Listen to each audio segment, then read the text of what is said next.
Mulai. Bismillah. Assalamualaikum warahmatullahi wabarakatuh.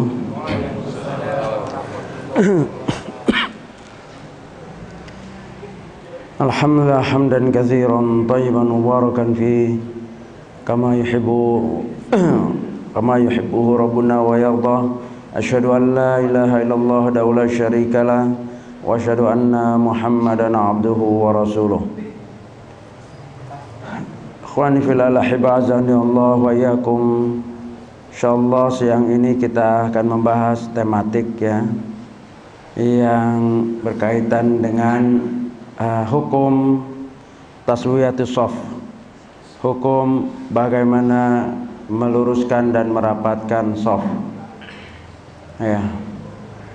Ikhtalafa al-fuqaha fi hukmi taswiyatus shaffi faminhum man ra'a annahu sunnah mustahabbah wa minhum man ra'a annahu wajibun wa minhum man ra'a annahu fardun tubtilus salatu bitarkihi. Para ulama memang berbeda pendapat di dalam hukum merapatkan dan meluruskan shaf. Di antara mereka ada yang berpendapat dia sekedar sunnah atau mustahabbah, dan di antaranya menyatakan wajib. Juga di antara mereka para fuqaha menganggap ini adalah kewajiban yang dapat membatalkan atau merusak salat bagi yang meninggalkannya. Wa nahnu ma'al qawli biwujubi taswiyatus shaffi, dan yang sahih yang rajih berdasarkan dalil-dalil ya, kebanyakan para ulama lebih kepada menyatakan wajibnya merapatkan dan meluruskan shaf berdasarkan riwayat-riwayat yang insyaallah kita akan bacakan di bawah ini. Sebelum kita membahas dalil-dalilnya, bahwa keadaan sholat berjamaah merupakan simbol dari masyarakat muslim ya, kaum muslimin, karena dalam beberapa riwayat Nabi mengaitkan antara rapi dan rapatnya shaf dengan hati kaum muslimin. Jadi ini bukan yang hanya efeknya kepada sholat, tetapi juga pada kehidupan masyarakat kaum muslimin. Kesatuan, persatuan, keutuhan ya, tentunya ini sangat perlu diperhatikan bagi setiap individu muslim, karena musuh-musuh Islam sangat benci dengan persatuan umat Islam, dengan kebersamaan umat Islam, dengan keutuhan umat Islam ya.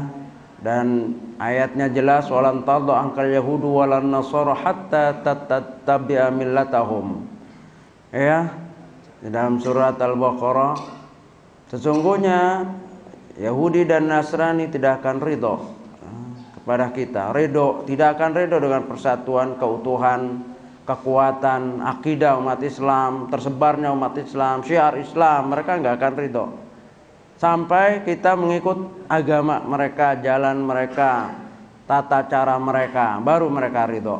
Apa artinya diridhoi oleh orang kafir? Berarti sama ya, kalau dimusuhi sama orang kafir berarti benar keislaman kita. Tapi kalau diridhoi, hati-hati.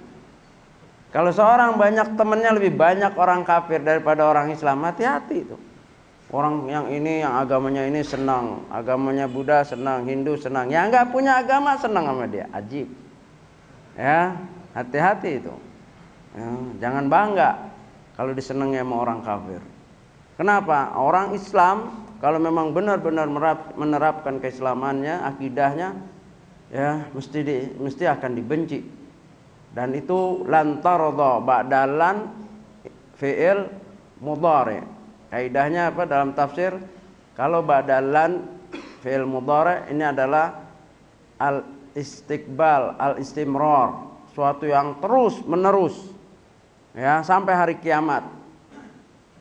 Begitu. Nah, ini yang harus kita perhatikan, bukan hanya kita skup di sholat berjamaah aja, setelah itu berselisih. Tidak, sholat berjamaah nanti insya Allah kita akan bacakan dalil-dalilnya, adalah simbol dari masyarakat Islam, masyarakat kaum muslimin. Maka dari yang dekat ini, dari yang kecil ini kita perhatikan. Dan itulah Rasulullah SAW memerintahkan kepada kita. An Anas ibnu Malik radhiyallahu anhu anna Rasulullah SAW qala sawwu sufufakum fa inna tasdiyat sufuf atau shaf min tamamis shalah, akhrajahu Muslim. Luruskanlah shaf kamu, karena meluruskan shaf daripada kesempurnaan salat. Ya, dari sini ada yang berpendapat mustahabah karena kesempurnaan salat saja. Nah, tapi di dalam yang lainnya menyatakan wajib karena begitu banyaknya, bahkan ada ancamannya. Ya. Di dalam riwayat-riwayat yang lain juga ada Rasulullah SAW sangat tegas di dalam hal ini. Di dalam riwayat Muslim, ya, hendaklah kamu merapikan shaf kamu, ya, jangan kamu berselisih atau tidak rapi dan tidak rapat, ya. Niscaya Allah akan menselisihkan kamu atau menjadikan kamu ya tidak saling dekat satu dengan yang lainnya. Banyak riwayat-riwayat yang dikaitkan dengan keadaan umat, keadaan sahabat, itu sahabat. Bahkan ada juga yang dikaitkan atau disamakan atau kita untuk menyamakan shafnya para malaikat. Ya. Di dalam satu hadis riwayat Muslim nomor 430 juga ada, ala tasuffuna kama tasufful malaika inda rabbiha. Faqulna ya Rasulullah wa kaifa tasufful malaika inda rabbiha? Qala yutammuna as-sufuf al-awwal fayatarasuna fi saffi. Tidakkah kalian berbaris sebagaimana ini dalam hadis Jabir bin Samurah? Tidaklah kalian berbaris sebagaimana malaikat berbaris di sisi Rabb-nya? Para sahabat bertanya, wahai Rasulullah, bagaimana malaikat berbaris di sisi Rabb-nya? Beliau bersabda, mereka mengeluarkan shaf-shaf pertama, kemudian rapat dan meluruskan, kemudian baru shaf yang lainnya. Begitu. Ya, itulah para malaikat. Ya, dan kita disuruh, walaupun kita bukan malaikat, tetapi berusaha semaksimal mungkin merapikan shaf sebagaimana malaikat. Dan kalau malaikat memang masalahnya berbeda dengan kita.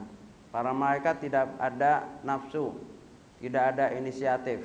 Kalau manusia ada nafsu dan ada inisiatif. Kadang-kadang justru malah renggang, disuruh shafnya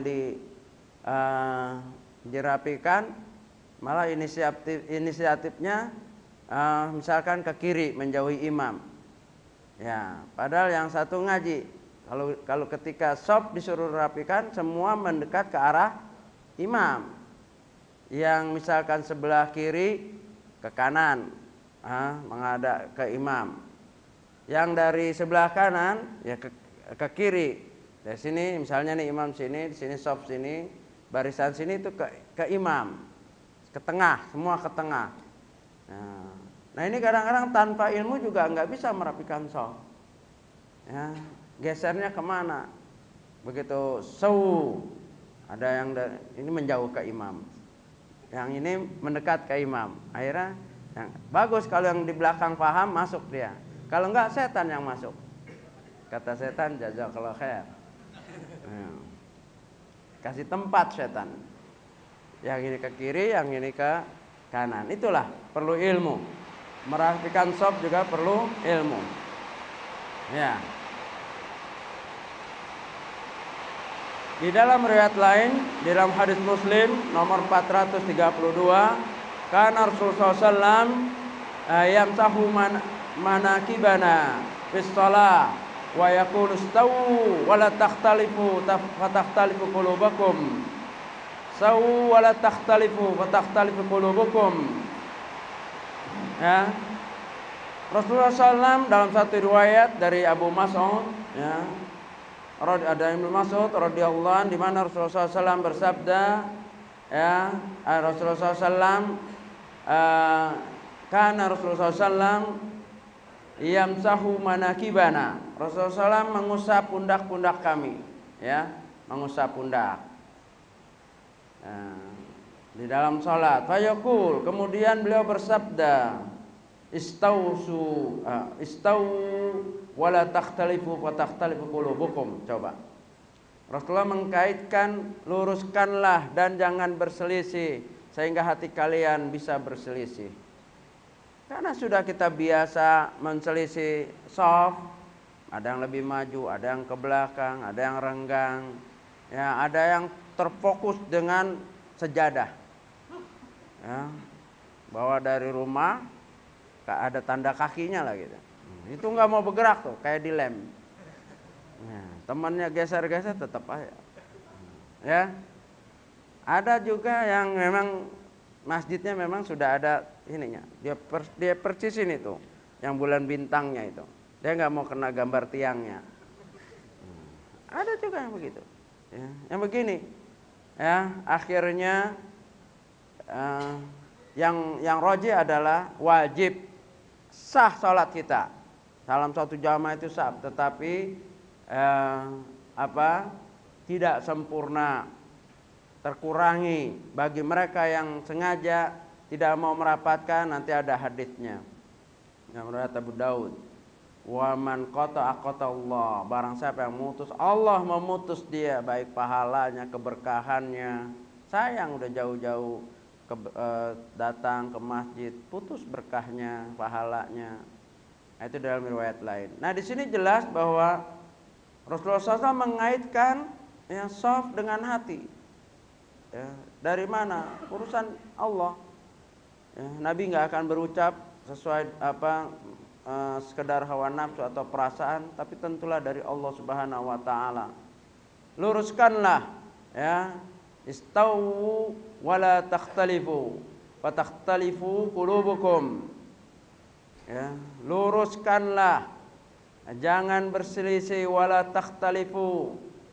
Ya, satakhtalifa qulubukum, niscaya akan mudah berselisih hati-hati kamu. Kita lihat umat Islam sekarang dengan satu cetusan aja udah berantakan, belum perang. Padahal di dalam teori perang, dan ini Rasulullah SAW terapkan, memecah musuh adalah kemenangan sebelum perang itu terjadi. Dan ini terjadi pada perang Khaybar, ya, perang Khandaq.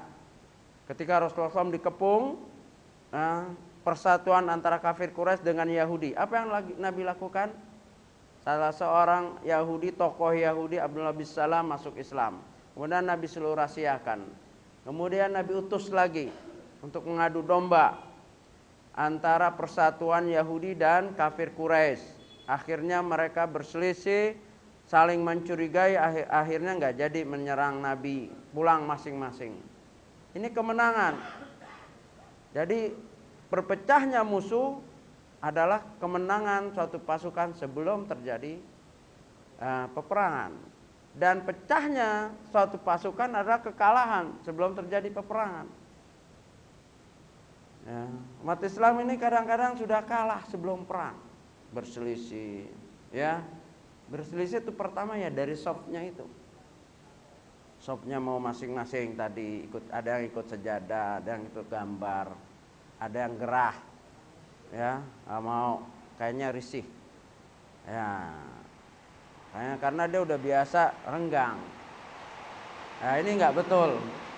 Maka ketika Nabi perintahkan untuk istau wala takhtalifu, sami'na wa ata'na, dengar dan taat, mau gerah, mau risih, mau nggak enak, ya, tapi itu lama-lama nikmat kebersamaan itu. Ya, kita menghadap Allah, dan itu gambaran untuk menghilangkan egoisme kita, karena kita akan berdesak-desakan juga nanti, terutama ketika kita seorang pergi umroh, haji, terutama haji, ya, terutama haji. Tapi kalau haji masih ada juga yang nggak berdesakan, ya, orang-orang tertentu yang dikawal apa begitu. Tapi kalau nanti di padang mahsyar nggak ada pengawalan, ya, ada orang raja dibangkitkan, coba pengawal sini semua kumpul, nggak ada, ya, kita akan desak-desakan dan terendam dengan keringat masing-masing sesuai dengan amalnya, dan itu kita sudah bahas. Nah inilah, seandainya kita rapat di soft itu agak gerah atau apa, sabarlah, paling berapa menit. Tapi itu untuk menjaga hati kita, untuk menjaga persatuan umat dari yang kecil ini, dari yang dianggap sepele bagi orang, tapi Nabi tidak menganggap sepele. Ya, Nabi usap pundak-pundak sahabat, ya, Nabi rapatkan. Ini apa? Bahu dengan bahu merapat. Ya. Kemudian hendaklah, ya, yang di belakang itu hendaklah orang yang lebih paham dan seterusnya. Nah, ini tentang keutamaan shafnya saja. Dalam riwayat lain, sawu sufufakum fa inna taswiyatas sufuf atau shaffi min tamamis shalah. Itu sudah tadi dalam hadis riwayat Muslim. Ya. Nah, dalam hadis yang panjang juga Nabi telah memerintahkan kepada kita, sawu sufufakum, sawu wa'tadilu wa hadzul khalal, jangan ada celah. Terus tempelah bainal manakib. Kemudian jangan ada celah. Kemudian wa alinu baina aidikum, lembutlah tangan satu dengan yang lainnya, ya, jangan kaku begini atau sikutnya nyikut orang, ya, begitu. Lembut-lembutlah, berlembutlah tangan satu dengan yang lainnya, ya, tadi jangan ada celah. Wasadul khalal, wa alinu baina aidikum wala tajul furujatil syaitan, jangan kasih tempat syaitan itu. Setan jangan dikasih tempat, baik di shaf, di salat maupun di luar salat. Ketika kita berselisih satu dengan yang lainnya, setan masuk di situ. Maka perkecillah perselisihan itu. Ya. Dan seandainya ada juga, sikapi dengan adab yang benar. Menghadapi adabul ikhtilaf itu para ulama telah menulis. Adabul ikhtilaf. Ya, jangan saling takfir, jangan saling sampai menumpahkan darah dan seterusnya. Karena manusia biasa kadang-kadang mensikapi berbeda sesuai dengan kadar keilmuan atau informasi yang dia dapat. Nah ini juga harus diperhatikan. Berangkatnya dari apa? Dari sholat. Makanya kemarin kita sudah bahas tentang wajibnya sholat berjamaah. Sekarang bukan berjamaahnya saja, perhatikan juga masalah shaf, masalah barisan, masalah lurusnya, masalah keterikatan satu dengan yang lain hati kita, ya, karena itu lambang daripada bentuk masyarakat umat Islam di luar, yaitu dengan sholatnya. Dan kita sangat menyedihkan, ya, kalau melihat di masjid-masjid itu masih ada kayak masing-masing masih ada bisa orang lewat, padahal sholat berjamaah, ya. Begitu. Nah ini masih banyak gambaran seperti ini. Bagaimana menghadapi musuh-musuh umat Islam, ya, musuh-musuh Allah, Yahudi dan Nasrani dan seterusnya. Kalau kita shafnya masih seperti ini, di masjid yang turut-turut kita aja kita nggak bisa rapat, apalagi di jalanan yang bersama ada orang lain, ya, apalagi di masyarakat yang begitu kompleks lagi. Maka kita rapikan, ya, kita rapikan karena ini perintah Rasulullah SAW. Jadi yang dipilih, yang rajih adalah pendapat wajib, ya, bukan yang ketiga. Kalau yang ketiga itu syarat li sahhatis shalah, ya, bisa batal sholatnya kalau shaf itu nggak lurus. Ini nggak rapat dan lurus bisa batal. Ini tidak, ya. Yang benar, yang rajih adalah wajib. Artinya kalau tidak lurus ya masih diterima dan sesuai dengan, makanya ada derajatnya berbeda-beda, ada yang 21, ada yang sampai 29, tergantung sholat berjamaahnya, kaifiyahnya, ilmunya sejauh mana, pengamalan dia di dalam sholat berjamaah bagaimana. Jadi nggak selalu orang sholat berjamaah dapat 29 atau 27. Jauh dekatnya, susah dan tidaknya, dan fahamnya dia dengan sholat berjamaah. Ya, dan seandainya panas ataupun gerah risih, paling berapa menit. Jarang yang sholat berjamaah imam memimpin sampai 15 menit, ada nggak? Nggak ada.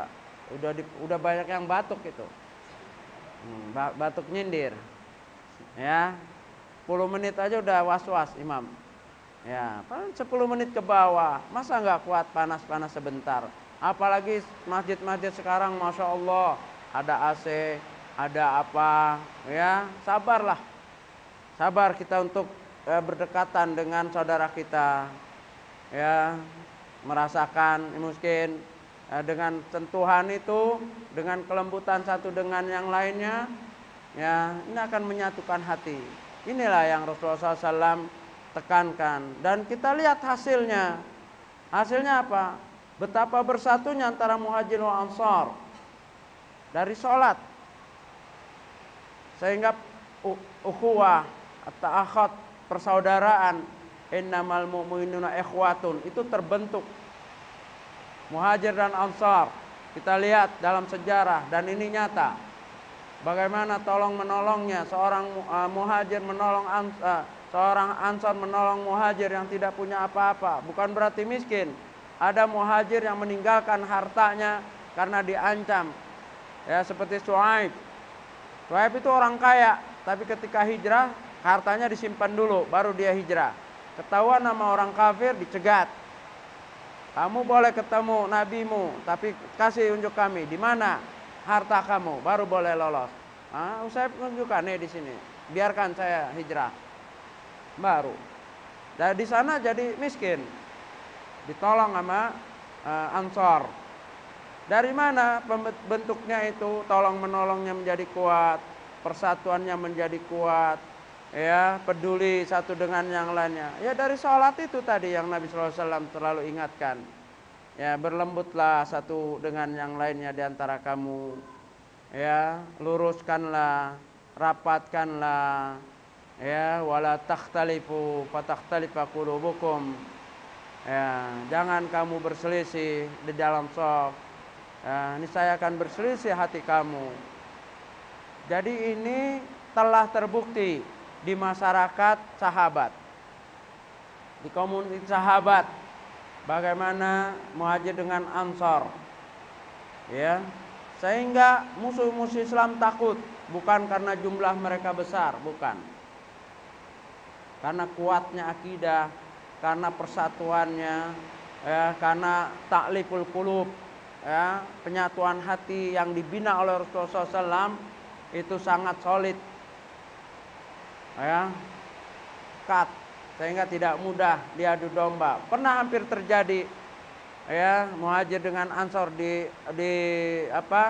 dipanas-panasi oleh orang munafik tentang air, tentang apa, tapi selesai. Karena mereka begitu ada urusan, ini urusan dunia, lebih utama lagi adalah persaudaraan, wajib. Persaudaraan adalah wajib. Maka perkara-perkara yang mempererat persaudaraan menjadi wajib, termasuk ya merapikan shaf, nempel lurus, ini adalah kewajiban. Kaidahnya apa? Mala yatimul wajib illa bi fahuwa wajibun. Suatu yang menyempurnakan kewajiban kecuali dengannya, maka sesuatu itu menjadi wajib. Persatuan umat ini wajib kan? Haram kita berpecah belah. Wala tafarraqu wa'tasimu bihablillahi jami'an wala tafarraqu. Wa'tasimu fi'il amr, bersatulah kamu, berpegang teguhlah kamu, bersatulah kamu dengan tali Allah secara berjamaah. Wala tafarraqu, la nahya, la larangan, yufidul haram. Haram kita berpecah belah itu haram.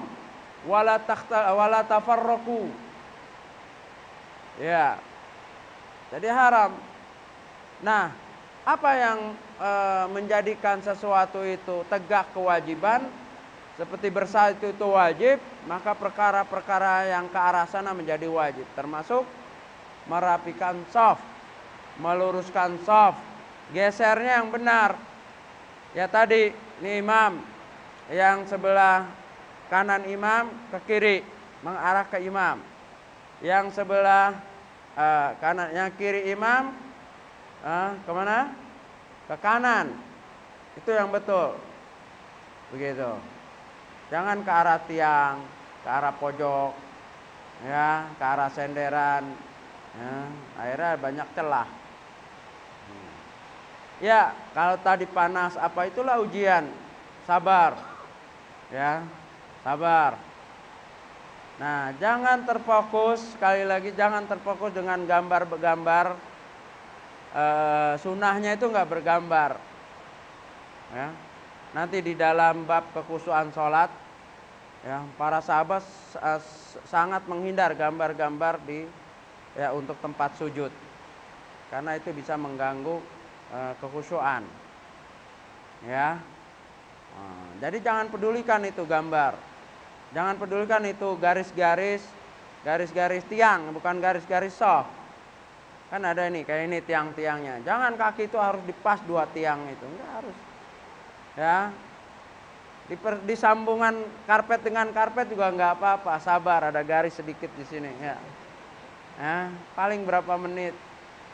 Ya, sabar. Wah, saya nggak dapat soft ini, bukan nggak dapat sejadah maksudnya dia. Ya, begitu. Dan memang karena jahilnya, saya pernah lihat masuk masbuk, ya, karena terlambat dengan anak, itu subhanallah, sajadah tidak lengkap, sebagian masih dicuci, jadi belum kering. Yang ada satu yang ujung ke sebelah kiri sejadah panjang yang harusnya begini dikasih melintang, dia nggak dicuci, jadi ada manjang. Yang masbuk ini milih di sejadah itu, memanjang begitu. Satu, ada berapa orang. Jadi kita masuk bingung. Kan seharusnya di tengah nggak ada sejadah. Ada orang yang sholat nyari sejadah. Ya. Jadi masbuk, dia cari sejadah itu. Itu nggak diangkat karena posisinya sejadahnya memanjang, bukan melebar begini. Nggak dijemur, nggak dicuci. Yang begini ke belakang dicuci, sisa tinggal 3 sejadah. Ini udah penuh, tinggal yang sana nggak ada sejadah. Nah, masbuk seharusnya kan di belakang imam. Orang yang masbuk masuk di tengah, bukan langsung di kanan, di tengah.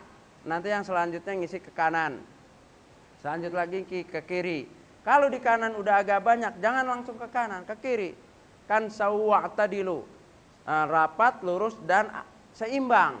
Jangan kanan penuh semua, karena ada keutamaan soft di kanan. Kalau sudah seperti itu, jangan sampai penuh semua. Ya, jadi kalau di sini ada 3, di sini 2, tambah 1, jadi 3. Masuk lagi ke sana ke 4. Yang ini jangan ke 5, masuk lagi ke kiri. Jadi diimbangi semua.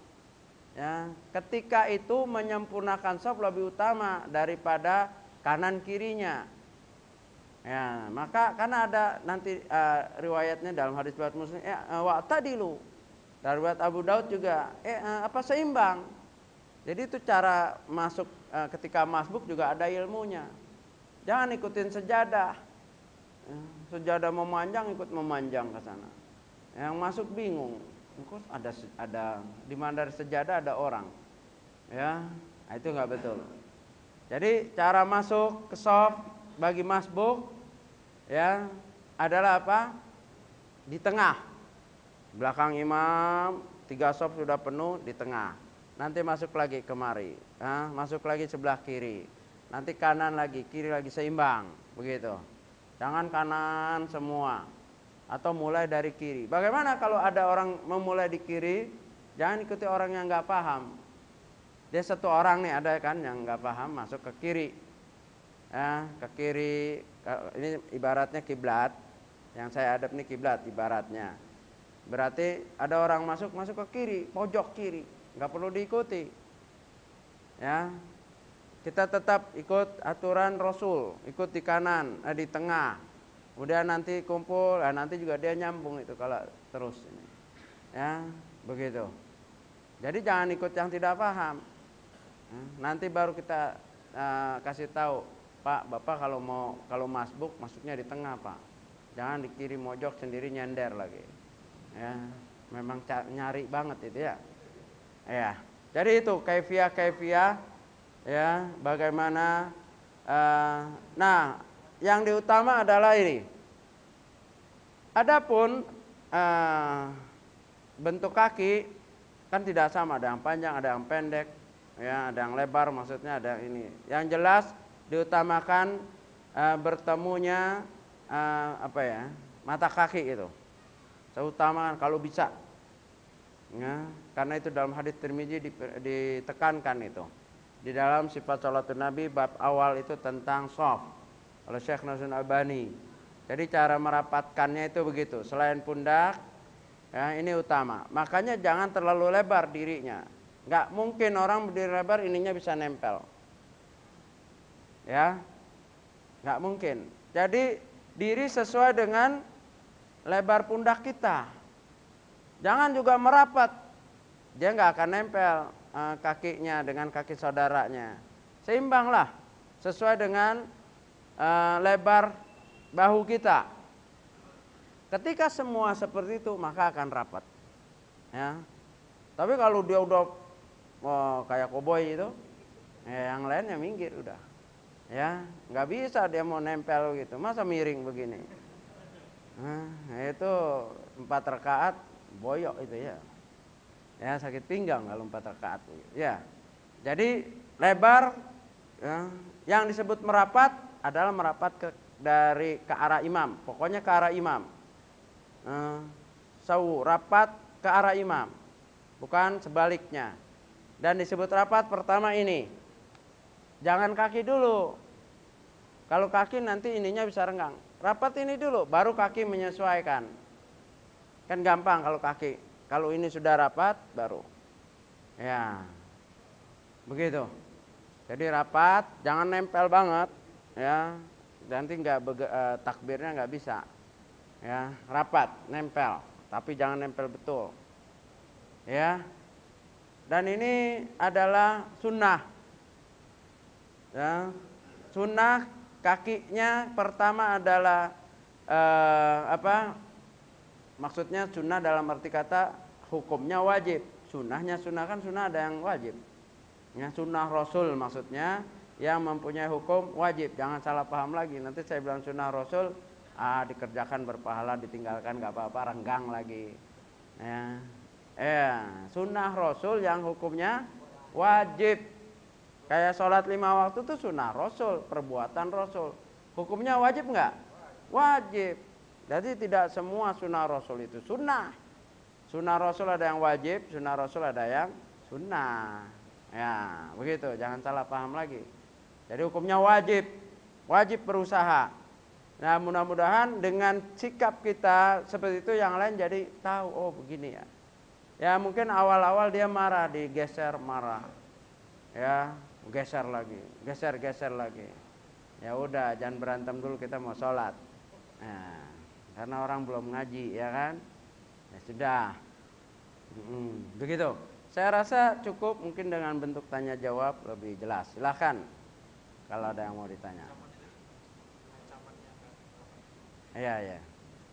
Ya, ancamannya tadi, ya, satu, tidak sempurnanya sholat orang. Di dalam hadis riwayat Abu Daud, waman qata'a Allah, barang siapa yang memutus shaf, Allah akan putus dia rahmatnya, keberkahannya, pahalanya, bukan kaifiah sholatnya, tidak. Ya, itu ancamannya dalam hadis riwayat Abu Daud. Terus terancam juga tidak bersatu umat Islam, susah untuk bersatu. Ya, kita lihat sekarang umat Islam susah untuk bersatu. Ya, begitu. Jadi ancaman-ancamannya kita bisa lihat hasilnya.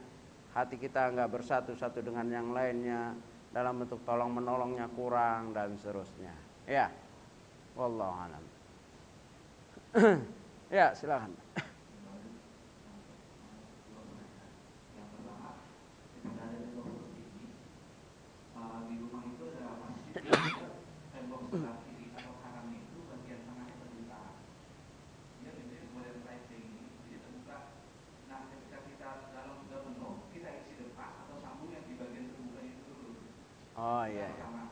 kedua, ada sebagian dari jamaah itu yang dia tahu bahwa sunnah Rasul ketika sujud itu ketiaknya terlihat, dan dia mengambil sunnah itu sehingga dia sedikit mengambil jarak ketika, dan dia sebenarnya tidak aku banget karena kalau Rasulullah ketika sujud ya begini kan jadi kayak ada di berantem atau gimana gitu.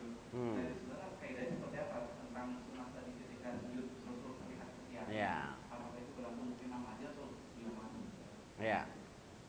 Ya, yang pertama tentang apakah kalau ada celah, yaitu pintu atau tembok yang terbuka ya, apakah itu diisi dulu, ya, dipenuhi, baru yang belakang, begitu kan maksudnya? Nah,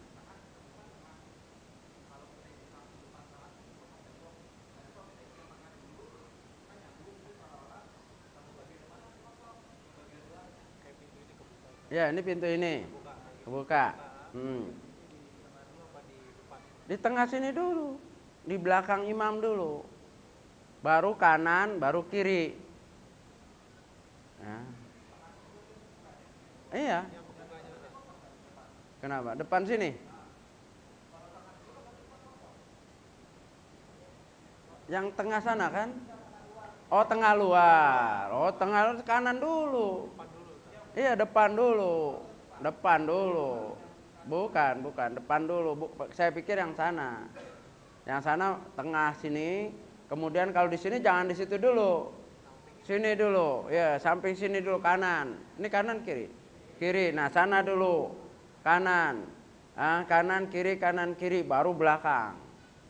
Baru yang tengah-tengah di sini. Yang menutup itu.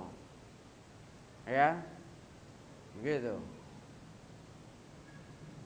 Yang kedua, kaifiyah Nabi sholat sujud terlihat. Nabi itu selalu imam. Nabi selalu imam. Jadi kaifiyahnya ketika sholat sendiri, ketiaknya kelihatan. Kalau berjamaah tadi lembutlah. Lembut itu dari berdiri sampai ruku sampai sujud tuh lembut. Jangan dirinya lembut, ruku lembut, begitu sujud ikut. Pipi orang kena sikut. Ini mah berantem betul ya. Tinggal sampai yang besar apa yang kecil gitu aja. Iya, lembut terus. Ya, berlembut sampai masalah sujud. Ya, jadi jangan maksain sampai kelihatan ketiaknya. Itu untuk sholat sendiri. Kayak Nabi imam. Atau ketika kita sholat sunnah sendiri. Itu ketika berjamaah tidak boleh. Harus lembut tadi. Ya.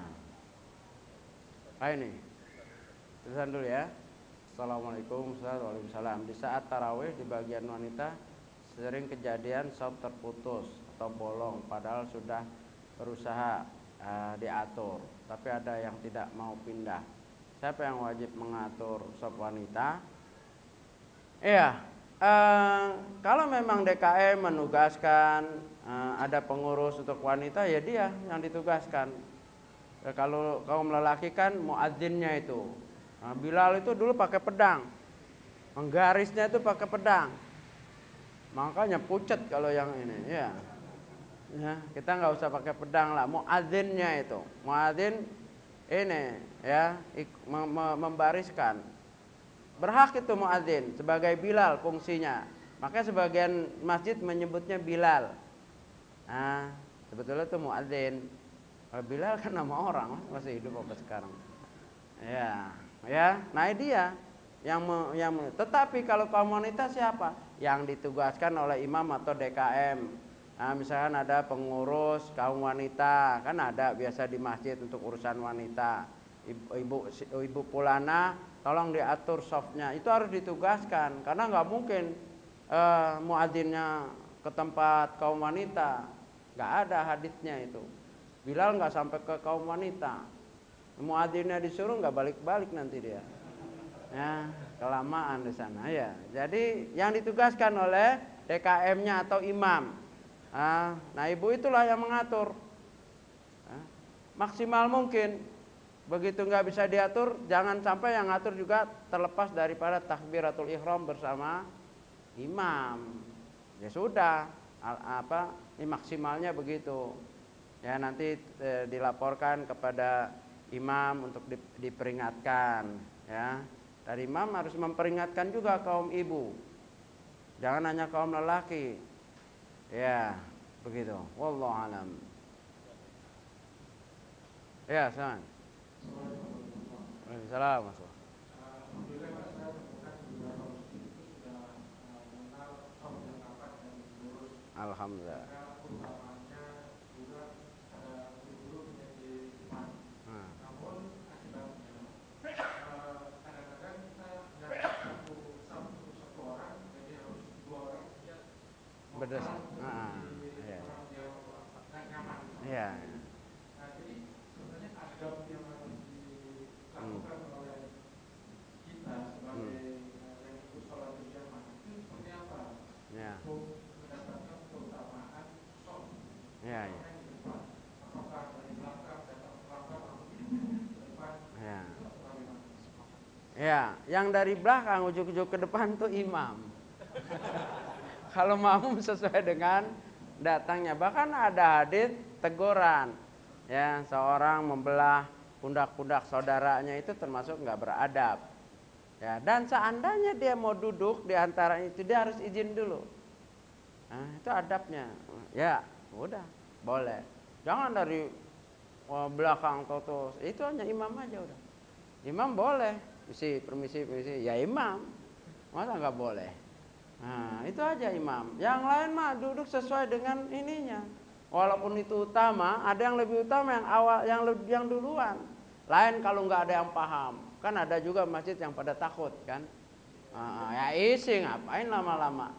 Oh, ini memang nggak paham ini. Isi aja yang paham isi. Ada juga itu yang nggak di depan. Ada masjid yang semua menghindar. Masuk aja yang paham masuk.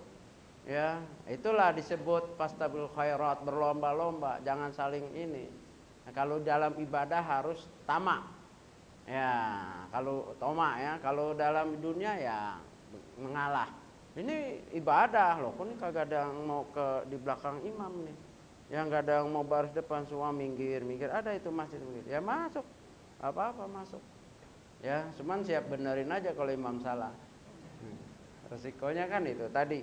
Hendaklah di belakangku orang yang paham dan seterusnya.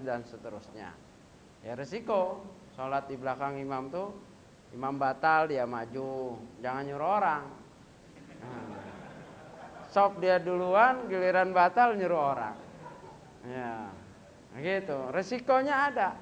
Ketika dia di belakang imam, maka dia dianggap orang yang paham. Karena Nabi bilang gitu dalam haditsnya, hendaklah orang di belakang ke orang yang paham. Kemudian seterusnya. Jadi kalau dia berani di belakang imam berarti dia paham. Pahamnya apa? Kaifiyah sholat berjamaah. Kalau imam batal, dia siap menggantiin. Kalau imam lupa, dia siap negor. Jangan sama-sama lupa. Ya, jadi konsentrasi betul nih. Ini imam diri, padahal seharusnya tahiyat. Nah, dia subhanallah. Dia duluan itu. Nah, yang paling parah kalau bacaannya, kalau jahar. Nah, siap enggak itu? SMS imamnya ayatnya yang pendek-pendek aja. Cukup? Ya, Allah. Ini satu lagi terakhir, insyaallah. Ya.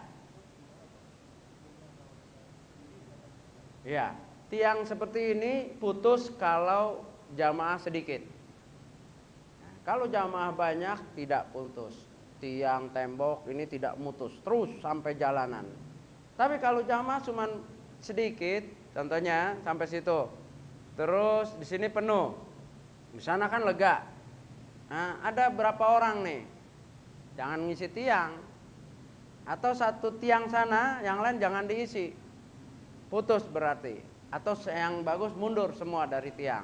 Karena belum ada yang nggak paham nanti. Kalau kita ngisi tiang sana, ada orang yang nggak paham dia ikan isi sini. Ada lagi yang nggak paham ya ngisi sini. Itu putus. Karena di sana masih lega. Nah, tinggalkan semua tiang, masuk ke belakang tiang. Terus ternyata penuh. Ya, boleh itu yang dari sana ngelihat masuk ngisi ke tiang-tiang, lewatin ini orang-orang sholat. Nah, kalau dia yang paham, begitu masih banyak orang, dia bergerak gitu. Boleh sholat itu bergerak, ya. Yang dari sini nih, wah nih banyak orang terdesak-desak karena mau motong-motong kan, berarti banyak orang. Dia maju ngisi tiang-tiang, baru sah. Jadi sah dan tidaknya tiang diisi, banyak dan tidaknya jamaah. Begitu. Wallahu a'lam. Cukup ya. Subhanallah wa bihamdika asyhadu an la ilaha illa anta. Assalamualaikum warahmatullahi wabarakatuh.